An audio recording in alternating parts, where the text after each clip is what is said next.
maybe U.S. fatalities. This is unlike, and correct me if I'm wrong here, but the Trump playbook as it's been written until now.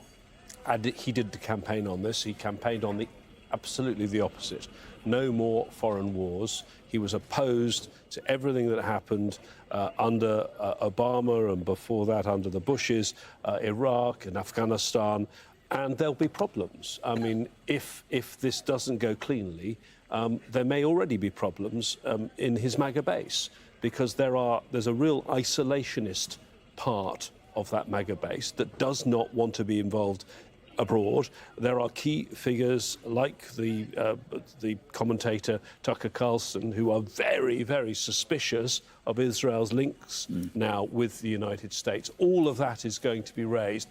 He's got to keep his people on board, he's got to keep the whole of the American people on board, and he's got a very distrustful world out there as well. And something I might have mentioned that I think our viewers need to keep in mind, something I might have mentioned earlier, is this is an election year. For the two countries that went to war, for the United States, Donald Trump has midterms in November. He's not on the ballot, of course, but still a major election, because if he loses just 1 or 2 seats in the House of Representatives, he will not have the backing in Congress that he currently does.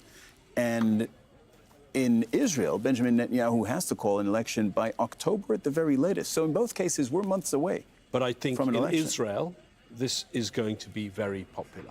I mean, I think that is pretty clear. Depending on the outcome. Yes, but I think the same will apply in Israel as the US. And you've seen the way Donald Trump does things. He declares victory and he moves on. Yeah. And he tries to forget about things and he wants people to forget about things. If he manages to say that he's achieved regime change and what we've mentioned, the spectre of society breaking down, civil war, all sorts of things that could happen. If that hasn't happened by the midterms, then maybe he can turn what would have been, I think, a vulnerability, because if you look at the polls, in recent days, they said that only 20% of the American people actively supported the idea of a war.